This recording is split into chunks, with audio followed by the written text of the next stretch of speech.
Oi pessoal, aqui é o Washington Oliveto no WCast. O podcast de um publicitário não poderia deixar de ter um patrocinador.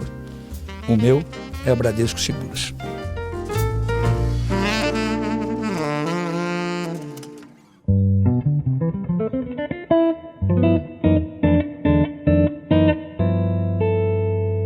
Ontem à noite eu estava conversando por telefone com um amigo meu a respeito do comportamento, das frases, das atitudes do Donald Trump antes, durante e depois das eleições nos Estados Unidos.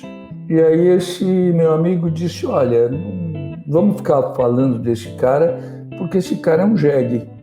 Eu não ouvi a palavra jegue já fazia algum tempo. E na hora que ele falou esse cara é um jegue, eu lembrei de um comercial que eu tinha feito anos atrás com o fabuloso rock do jegue do Genival Lacerda. O rock do jegue do Genival Lacerda me deu uma ideia para o podcast de hoje, que é falar de comerciais que eu criei a partir de músicas, mas quase que sem querer. Eu certamente devo ter sido, ou sou, o publicitário que mais criou comerciais com música no mundo inteiro. Mas sem querer não foram muitos. E quando eu digo sem querer é o seguinte, quando você trabalha com o negócio da publicidade, você obviamente tem obrigações e você cria as coisas na hora que tem que criar. Então você controla a hora de criar, mas não controla a hora de não criar. Às vezes você está num lugar, seja de férias, seja num passeio, seja alguma coisa e tem uma ideia para resolver um problema mercadológico que estava na tua cabeça. O pai do rock do jegue, que foi um comercial feito para Triton, dos irmãos Tufi e Isaac Dweck, que também tinham a Fórum, foi uma coisa muito curiosa. Eu tinha ido num final de ano para Saint-Barthélemy, nos anos 90, Saint-Barth, como é conhecida, já era um lugar badalado, cheio de gente bonita, hotéis espetaculares, um monte de coisa. E aí teve um dia que eu fui com minha mulher, Patrícia, para um beach club, chamado Le Lafayette Club.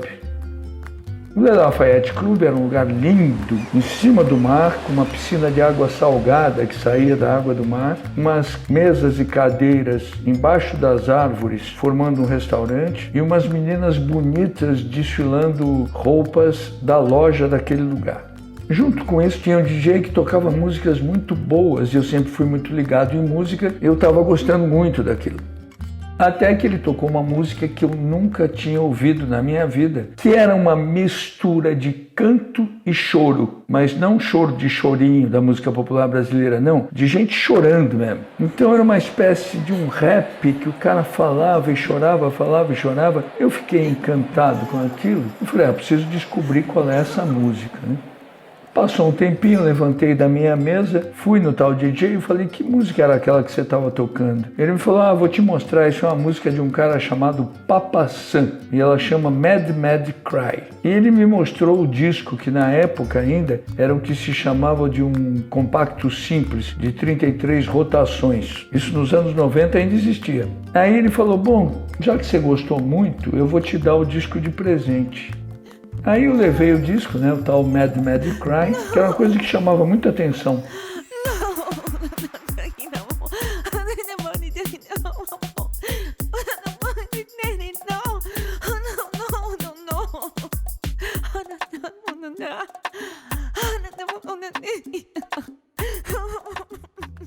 E aí eu fiquei com aquela coisa do cara chorando, cantando, eu falei, puxa vida, eu tenho que fazer a campanha da Triton para o público jovem, e normalmente as campanhas de público jovem, de grifes, são tão iguais, seria tão legal eu fazer um comercial que fosse um desfile de moda de gente cantando e chorando.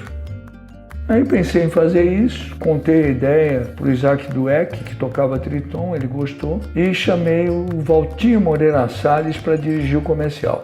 Naquela época o Valtinho já era um diretor consagrado, famoso, já tinha feito o Central do Brasil, que concorreu ao Oscar com a Fernanda Montenegro e tudo. E o Valtinho raramente fazia um comercial, mas ele adorou a ideia, quis fazer E a gente resolveu fazer um casting. Na época não se falava em igualdade de gêneros, esse tipo de coisa, mas a gente resolveu fazer um casting que era um desfile de moda com gente jovem de todos os tipos físicos e possíveis. Tinha brancos, tinha pretos, tinha gordos, tinha magros, tinha bonitos, tinha feios, todos jovens, todos desfilando e cantando e chorando Mad Mad Cry. Bom, aquilo foi um estouro, né? Eu consegui os direitos autorais da canção. Para quem quer aprender isso, quando você comercializa uma canção para publicidade, você tem que comprar 2 direitos, que são os autorais, que o que é? De quem compôs, e os tais fonomecânicos, que é de quem cantou, de quem produziu. Eu consegui, através de um amigo meu que trabalhava na Warner, os direitos daquilo. A Triton comprou os direitos e o comercial, com aquele bando de gente estranha, cantando e chorando, foi um sucesso incomum.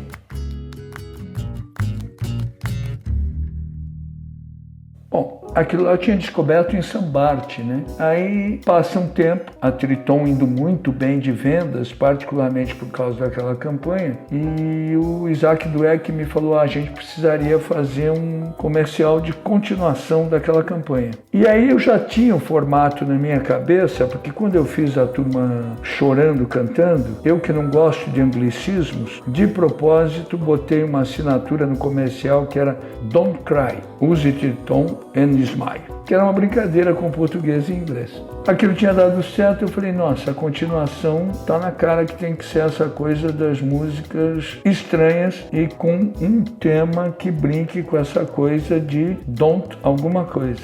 Aí na época, quase uns 8 meses depois daquela história de Sambarte, um lugar que estava muito badalado no Brasil era Porto de Galinhas, em Pernambuco. E a gente resolveu passar uns dias lá. Nessa época eu tinha um casal de amigos, meus amigos até hoje, o Alberto Bulos e a Neide, que eles eram, além de amigos, eles eram meus clientes na Golden Cross. A Golden Cross era uma grande empresa de seguro-saúde. E eu tinha acabado de fazer um comercial para o Alberto Bulos, lá para a empresa dele, que ficou muito famoso, que era um comercial de um cara que sofreu um acidente e quando ele estava saindo do hospital, todo engessado ainda, a família dizia: nossa, ele quebrou o petrônio, ele quebrou o ilídio, usava nomes de ossos com nome de gente para dizer que ele, por não ter um seguro-saúde, tinha quebrado a família inteira. Como é que ele está, Ricardo? Quebrou o Policarpo. Coitado. E também quebrou o ilídio. E mais, quebrou o petrônio. Até o petrônio? E o petrônio ele quebrou em 2 lugares. No cheque especial e no cartão de crédito. Ai. Oi, pessoal. Tudo bem? Faça um plano de saúde Golden Cross. Assim você não quebra toda a família quando precisar de atendimento médico. E aí a gente estava naquele comercial, no auge, uma badalação e tal. E eu, Patrícia, Alberto Bulos e a Neide. Alberto Bulos, que por sinal hoje mora merecidamente, talvez, num apartamento mais bonito do mundo. O apartamento dele no Leblon tem 360 graus de vista para o Rio de Janeiro inteiro. É uma vista inacreditável. E aí nós fomos lá para Porto de Galinhas e a gente estava na beira da piscina do hotel e pintou um daqueles trios nordestinos e começou a cantar uma canção que na hora eu reconheci. Eu falei: opa, essa canção foi sucesso anos atrás com o Genival Lacerda. Essa canção deve ser o Rock do Jack. Aí quando eles pararam de cantar, eu fui lá no trio e falei: pessoal, essa música é o Rock do Jeg, né, do Genival. Sim, o Rock do Jeg. Eu falei: pô, acabo de achar a segunda canção para a segunda campanha de Triton. Eu preciso comprar os direitos autorais dessa música e fazer. Na hora me surgiu a ideia, falei assim: eu vou fazer um comercial com o tema Don't Be Jeg, use Triton. E eu precisava do disco original. E aí, quando a gente estava voltando para São Paulo, eu parei em Recife, mas o disco original estava esgotado, fazia anos. E o meu amigo Alberto Bulos sabia que eu estava com essa ideia, né? Ficou na cabeça dele, ele foi procurar o disco comigo. Passou um tempo, ele achou num sebo, no Rio de Janeiro, num sebo, no centro do Rio, o disco original do Genival Lacerda, que tinha o Rock do Jeg. Aí de novo eu chamei o Valtinho Moreira Salles, falei, nós vamos fazer um desfile de moda com gente de tudo quanto é tipo e um jegue também, vamos arrumar um jegue para fazer com o rock do jegue. E pedi para o Jarbas Agnelli, que é o autor da abertura desse WCast, uma referência ao Alô Alô W Brasil, pedi para o Jarbas, eu falei, Jarbas, vamos fazer uma coisa, a gente vai usar o rock do jegue, mas vamos fazer uma abertura eletrônica para o comercial. Então, se vocês assistirem o comercial, vocês vão ver que antes do Genival falar, eu quero um rock do jegue nordestino, tem uma coisa sampleada de música eletrônica. Foi curioso, né? Porque esse foi um sucesso ainda maior e mais bonito, reinventou o Genival. O Genival voltou para as paradas de sucesso e eu cheguei até a fazer um programa do Serginho Groisman com o Genival Lacerda cantando o rock do jegue que tinha ficado famoso.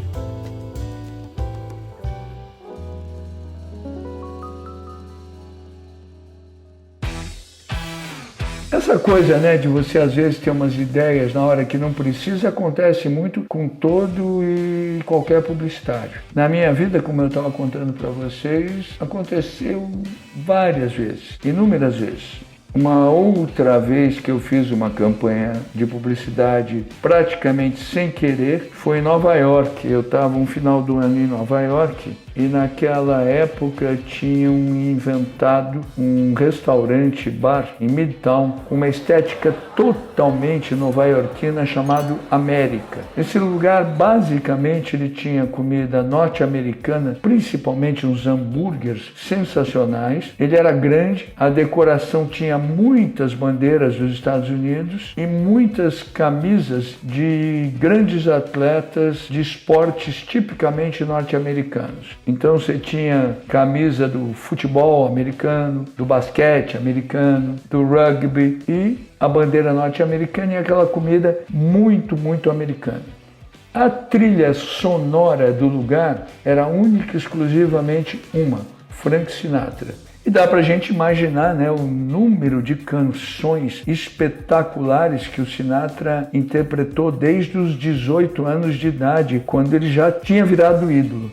Eu uma noite estou comendo um hambúrguer nesse América e ouço uma canção que eu conhecia já e adorava, chamada I Had the Craziest Dream.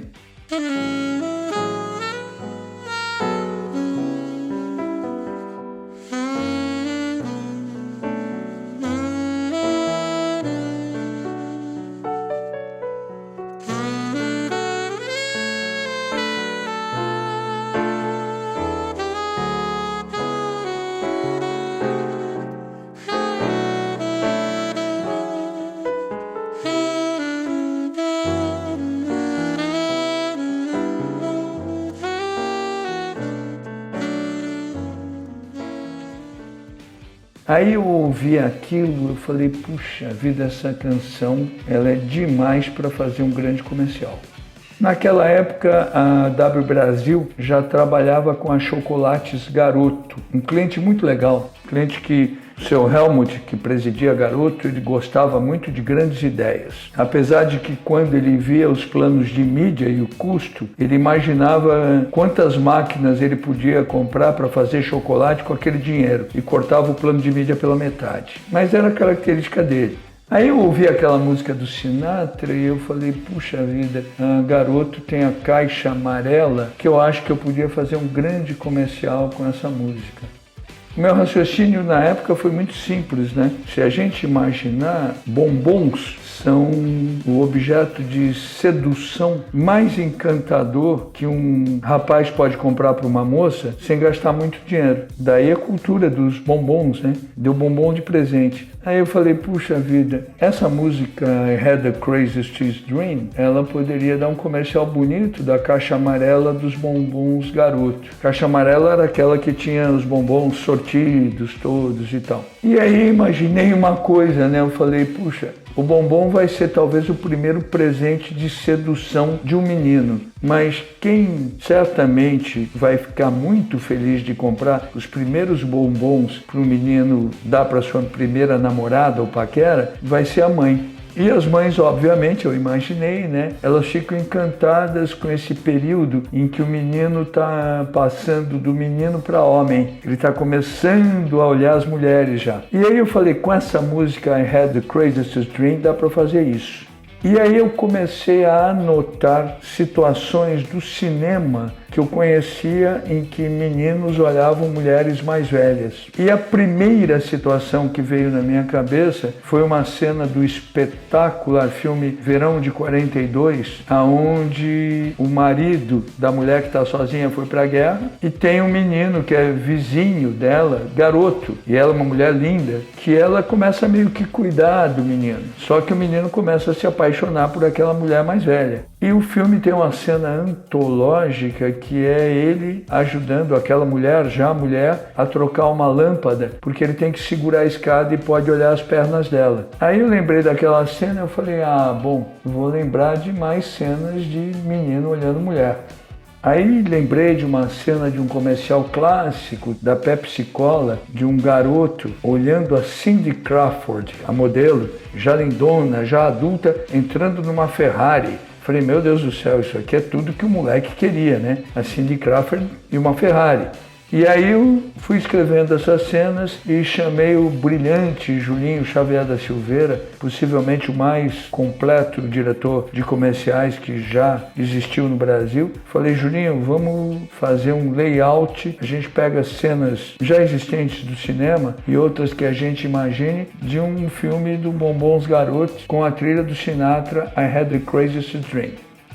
Aí fizemos o layout e o filme, para ficar bom, é bom mesmo, ele precisava ter 2 minutos. Na época, a Rede Globo não aceitava comerciais de 2 minutos, mas o Boni já era meu amigo. Quando viu a ideia do filme, ele falou, não aceitamos qualquer um de 2 minutos porque prejudica a programação, mas esse pode.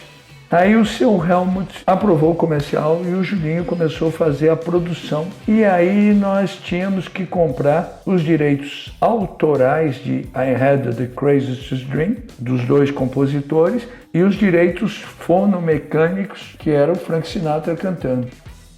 Aí já estamos produzindo o filme, já tínhamos comprado os autorais, quando no meio da produção inteira a gente descobriu que o Sinatra não permitia a voz dele em nenhum comercial. Ele não vendia os fonomecânicos. E aí aquilo pra gente era um pepino, porque o comercial só existia com aquela gravação. Aí, por uma sorte assim da vida, existia um brilhante maestro em São Paulo que trabalhava muito para publicidade também, meu amigo, chamado Vicente Sálvia, o Viché. E eu contei para ele, eu falei, Viché, eu queria ter o Sinatra. Ele falou, bom, o arranjo musical, eu não tenho dúvida nenhuma que eu faço igual. E o Sinatra tem um cara aqui em São Paulo que ele acha que ele é o Sinatra. Ele canta quase igual ao Sinatra, ele se veste igual ao Sinatra, ele se penteia igual ao Sinatra e a gente põe ele cantando, ninguém vai achar que não é o Sinatra, a menos se comparar as 2 gravações. Então, o I Had the Craziest Dream do filme é de um Sinatra que não é o Sinatra, mas que ficou absolutamente perfeito. E depois vale a pena um dia ver o filme inteiro. Foi curioso porque esse filme dos Bombons Garoto, com a assinatura Bombons Garoto, esses bombons ainda vão ajudar você a realizar os seus sonhos, meu garoto. Ele fez um grande sucesso, ganhou todos os prêmios de tudo quanto é lugar, do Profissionais do Ano da Rede Globo para Cannes, ganhou tudo. E era um filme muito gratificante mesmo, com aquele Sinatra cantando que não era o Sinatra. Passaram-se os anos e em 2014, quando eu comecei a cogitar morar em Londres, eu fazia algumas visitas frequentes em Londres e eu adoro livrarias, né? E eu fui a uma dessas livrarias daqui de Londres, em Piccadilly Circus, estava olhando livros em geral e encontro um livro sobre os mais sedutores comerciais da história da publicidade. E estava lá o Bombons Garoto com o Sinatra, que não é o Sinatra.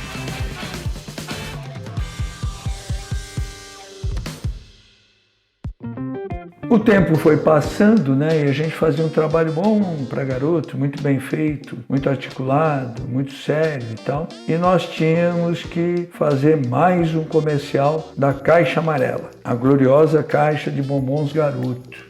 Naquele momento trabalhava comigo um brilhante criador de publicidade e brilhante roteirista, o Alexandre Machado, que entre outras coisas é o autor da série Os Normais, que ele fazia em parceria com a mulher dele, a Fernandinha Yankee. Alexandre e a Fernanda sempre foram queridos amigos meus. Eu que levei o Alexandre do Rio para São Paulo, ele trabalhava no Rio, para trabalhar comigo, e eu que transferia a escola da Fernandinha, que estudava comunicações de Niterói, e eu transferi a Fernanda para a FAP, em São Paulo, falando com os amigos meus. O Alexandre sempre foi além do grande roteirista de televisão, de cinema. Por exemplo, ele escreveu o filme Bossa Nova, do Bruno Barreto, escreveu Os Normais com a Fernanda e trabalhava comigo. E eu tinha um trato com o Alexandre que eu queria a inteligência dele, não a presença dele. Então ele podia ir para a agência só uma vez por semana para me mostrar as ideias que ele tinha tido. Ele não era obrigado a trabalhar, apesar de ter um salário. E aí nós estávamos fazendo o novo comercial da Caixa Amarela do Bombom Garoto, que já tinha tido o Garoto Sonhos, né? Aquele clássico. E o Alexandre, em parceria com uma redatora muito boa, chamada Tetê Pacheco, escreveu um roteiro que eu gostei muito, chamado Garoto Portas, porque ele era muito cinematográfico, ele passava a ideia de um bilhete que, por causa do vento provocado pelas portas que se abriam, mudava de uma porta para outra. E as pessoas achavam que tinham ganho uma caixa de chocolate de uma pessoa que, na verdade, não tinham ganho. Isso gerava uma relação afetiva e tal. Esse comercial tem até uma coisa curiosa, porque uma das personagens linda nesse comercial, tendo acabado de voltar para o Brasil, ela tinha sido modelo no Japão, é a Fernandinha Lima, que está no comercial. E aí a gente tinha aquele roteiro, eu olhei o roteiro, eu falei, Alexandre, uma coisa, a gente com o Garoto Sonhos não só vendeu chocolate, vendeu bombom, encantou mães e filhos e tal, como a gente botou uma informação útil na cabeça da garotada, que é uma canção imortalizada pelo Frank Sinatra. Nesse próximo, vamos continuar isso? Ele falou, puxa, que maravilha, o que você acha? Eu falei, deixa eu pensar. Aí aconteceu uma coisa que foi uma coincidência adorável. Minha querida amiga Paula Toller, deusa do Kid Abelha, estava gravando um disco solo. Ela queria fazer um disco só ela, com canções que ela gostava de cantar. E aí ela me mandou uma interpretação dela do Fly to the Moon, outra canção clássica no repertório do Sinatra.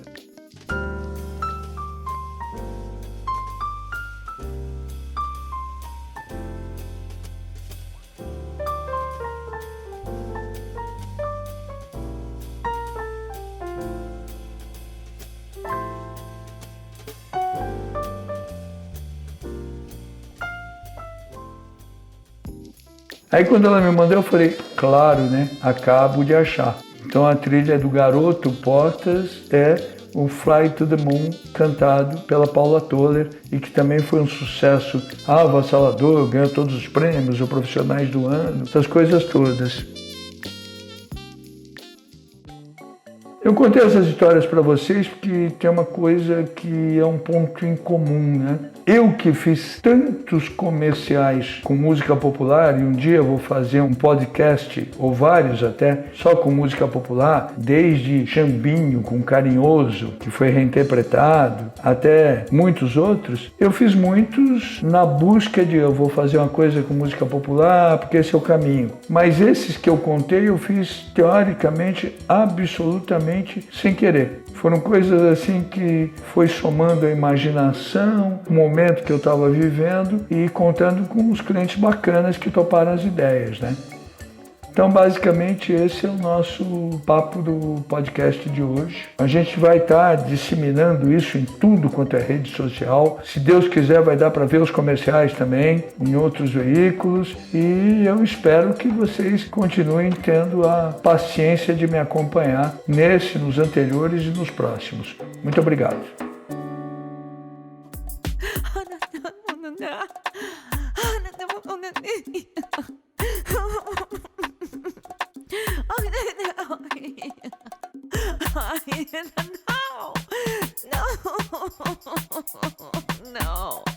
No.